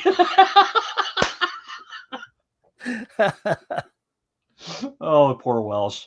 They're actually the only true Britons left in the UK. They're it. They're the only true Britons are the Welsh. They're the last. Speaking of, if you haven't seen the show Hinterland, go watch it. It takes place in Wales. Very interesting. You'll see it. Paul is not a Welsher. My people are not from Wales. We are from Ireland, which is like poor white trash Welsh. I don't think they would agree with your assessment. Probably not. Not Irish, I'm American. Damn it. Let's see. Yeah, reading aloud, I think, is very very important, I think, as a writer, because you don't hear it and some people, it takes time to actually hear the words when you're writing them down. And I think if you speak them aloud, you get a better idea of whether or not they sound correct. Terry Pratchett breaks rules all the time. Yes, he does. And that's part of his shtick, but he knows the rules. That's the key. You must know the rules in order to break them. Yeah. I don't have anything against the Scots. They make the most lovely beverage on the planet. The Welsh don't speak English. You are correct. They do not speak English. Oh, for crying out loud. JR, go somewhere else. It's impossible to speak Welsh without slobbering. It's also impossible to speak German. It's also impossible to speak Yiddish. It's also impossible to speak several other languages without a whole bunch of phlegm in your throat. I heard someone speaking Afrikaans once. Oh, yeah. The language from South Africa. Mm-hmm. This was like 40 years ago. My God, I don't think I've ever heard such a harsh language. It compared to German, it was harsh. I'm pretty sure they didn't have vowels. Don't have vowels. There's a great episode of Blackadder where he bashes the Germans pretty hard because it takes place during World War One, and he's like, the Germans are their reputation for Teutonic savagery or something like that is well established. They have no word for fluffy. Their outbursts last 4 or 5 days. It's awesome. Russian love poems. I don't think I've ever heard a Russian love poem spoken aloud. I don't think I've ever heard one. That's interesting. I'm sure it's on YouTube. I'm sure it is. Oh, man. Language. Look, when I was in Germany, the folks we were with said that they can't even understand what the Southern Germans are speaking. I had never even thought about that, but apparently there's enough of a dialectical difference that people draw attention to it all the time. So language has changed no matter where you are. Vernacular changes, sentence construction, everything else. They couldn't afford to buy the vowels. Yeah. Vowels were expensive. Very expensive. What are you doing? Oh, somebody run out of power?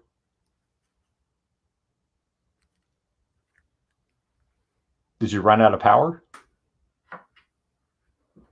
Can you hear me? Sorry. Can you hear me? Can you hear me? I can hear you. I can't hear you. I've apparently killed my own audio. Oh, wonderful. Wonderful. All right. If I turn it off, maybe. I have a wireless portion that goes in my headphones. Now I can hear you. Now that I've killed the wireless connection, it was going dead on me. It went. Uh-oh.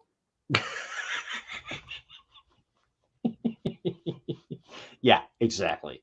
If you I thought it would last long enough for this entire episode. Yeah. Well, Germany wasn't around before 1871. There were many dialects. Many different cities had different dialects. This is true. Same is true for the United States. It may have been founded in 1776, but how many states were born after that, and how many people moved to different isolated areas, and how many people weren't talking to one another back and forth? Vernacular changes, language changes. You get patois like in Louisiana. Yes, I said it like Louisiana. You get Louisianan. You get that nasal thing that goes on in the northeast. Boston. And then you get pack your car in the car pot. And then you get that twang from those of us here in Texas. Gosh, you get those annoying Californians who only speak surfer. You know, we need to have Veronica go through the regional dialects. Oh God. Oh, that would be hilarious. That would be hilarious. I wonder if she could do Boston. She can do Boston. Park the spaceship in the space park. Oh my God.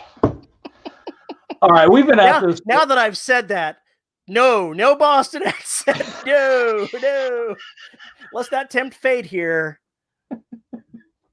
All right, so it's been almost 2 hours. Let's wrap this up. If you have any, she was born in Boston. Oh man, I picked the wrong place. I didn't know that. I didn't know that either. Oh wow, that makes it even funnier. Isn't all of the U.S. an isolated area? Yeah, I think it is. When you break it down, sure. We're 50 countries essentially. Trying to probably more than that. Huh? We're probably more than that. We're actually fewer than that, if you think about it. If something were to happen, I imagine several states in certain areas would band together and form their own countries. Just saying. All right, let's wrap this up. How do we wrap this up, Terry? We go through the outro. All right, go through the outro then. Do that, because I've forgotten how to do it. Well, folks, if you would like to go ahead and, if you're not attending this live and you would like to send us questions about any of the meandering that we had in this episode, send us an email at show@deadrobotsociety.com. You can find us on Facebook at the Listeners of the Dead Robot Society Listeners Group on Facebook. If you want to use Twitter for some really bizarre reason, you can find Paul there at Paul_E_Cooley. If you want to see the video, you've probably found it at YouTube/DRS podcast. If you want to hear the audio, you can go to the Dead Robot Society webpage where you can find the audio. And where is that, Terry? I just said it, didn't I? DeadRobotSociety.com. I'm pretty sure I just said that. No. Well, damn it. Continue. You know, this whole isolation thing has totally screwed up our ability to do these sort of things. Some people are watching. Oh my God, I'm going to fuck this up. Oh yeah, I screwed it up. See, the thing is, you care. I don't care. So I screwed the outro up. Who cares? Because the people that really care, well, they're listening to us right now. And they don't care. And of course, to go ahead and get back on track, we have to think of the good folks at Patreon who support us in our show. And for as little as $1 a month, you can get some cool goodies to go along with that. You can find us at patreon.com/DRS podcast. And if you're at the $10 level, you get your name read. So there are $10 patrons. They are Andrew Smallwood, Chris Winder, Drew Bernardi, Isabel Cushy, J.D. Barker, Nathan Cosby, Rick Shaw, Cheryl Winters, Tony L. Joy, and Veronica Jacare. Thank you, folks. We're going to have to do an actual dedicated Patreon show. Yes. We're doing the live shows while everybody's isolated at home, but we still need to give some joy to the patrons. So we're going to have to do something special. Yeah, we'll do something special. All right. A musical? A musical. Maybe Terry will. Maybe we'll finally see Terry in that mankini. Ooh, let's hope not. I've got my camera ready. Color him intrigued. Oh yes, very much so. Is my beard getting epic? Is it just getting epic now? You're starting to get there, Grizzly. Yeah, give me a couple more weeks of this bullshit. Anyway, thank you folks so much for joining us. Hope we kept you entertained for a little while at least. And stay safe, and we will see you next Saturday at 3 p.m. Bye-bye. Bye. And now Paul has to hit the end broadcast button. Veronica says,